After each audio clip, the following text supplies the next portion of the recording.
তো আজকে কি এমন হলো, হঠাৎ করে আমি সকালবেলা মাকে নিয়ে বেরালাম। আসলে কিছুই তেমন হয়নি, ঠিক আছে। পুরো ভিডিওটা দেখো, তোমরা ভালো করে বুঝতে পারবে, ঠিক আছে। একটু কেনাকাটি ছিল, তাই মাকে নিয়ে একটু বেরিয়েছিলাম। মা তো খুবই আনন্দ সহকারে যেটা যেটা পাচ্ছিল সেটা সেটা কিনছিল। এর আগে মা বাবার সঙ্গে বাজার করতে যায়, আজকে হঠাৎ কি মনে হলো, বললো যে আমার সাথে বেরোবে।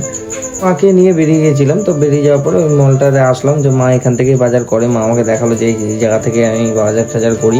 বললাম ঠিক আছে, অসুবিধা নেই, তুমি এখান থেকে জিনিসপত্র কেনো। মা আমাকে জিজ্ঞেস করছিল কী নেবো, কটা তেলের প্যাকেট নেবো। আমি বললাম যে দুটো নিয়ে নাও, কোনো অসুবিধা নেই।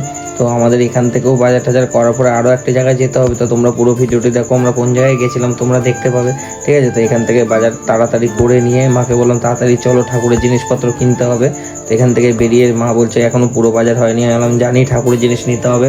তো আবার ঠাকুরের জিনিসটা দাঁড়িয়ে দাঁড়িয়ে নিলাম, ভাবছিলাম কত টাকা চলে গেল রে আমার, কত টাকা চলে গেল। তবে ফটাস করে চলে আসলাম আমাদের বাড়ি। এখানে আরও একটি নতুন মল হয়েছে, কেপিএস মল, অনেক বছরই হয়ে গেল। তো এখানে ঢুকে মা তো সত্যি কথা মানে ফরফর ফরফর করে এগিয়ে যাচ্ছে, ঠিক আছে।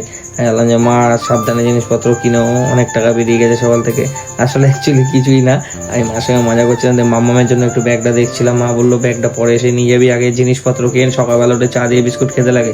আমি বললাম যে ঠিক আছে নেবো। ওখানে গেলাম, আমার ম্যাগিটাও লাগবে, ঠিক আছে, কারণ কাজে সকালবেলা খেয়ে যেতে হয়। আমি ম্যাগি জিনিস খুবই ভালো খাই, ঠিক আছে। তা বললাম ইপি নেবো না, ইপি নেবো না, থাক ম্যাগি নিয়ে নিই। ম্যাগিটাই কারণ খাই, ইপিটা খাই না, বেকার নিয়ে এসে নষ্ট হবে, সেটাও আমি চাই না। পাশে দিয়ে কেনা, মা বললো এটাও কিনতে হবে। আমি সাড়ে সাত নিয়ে নাও, কোনো ব্যাপার না। আমি তো একের পরে একটা জিনিস নিয়ে জিনিসের ছুঁড়ে মারছিলাম। আমার কাপগুলো সত্যি কথা খুবই ভালো লাগছিলো।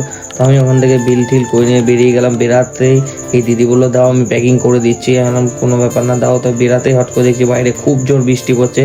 বাইরে আমার নিয়োটা ভিজছিল, ঠিক আছে। মানে নিয়মিন আমার গাড়িতে, মাকে বললাম মা গাড়ি পুরো ভিজে গেছে, গাড়িতে মাল রয়েছে। মা বলছে কিছু ভিজবে না।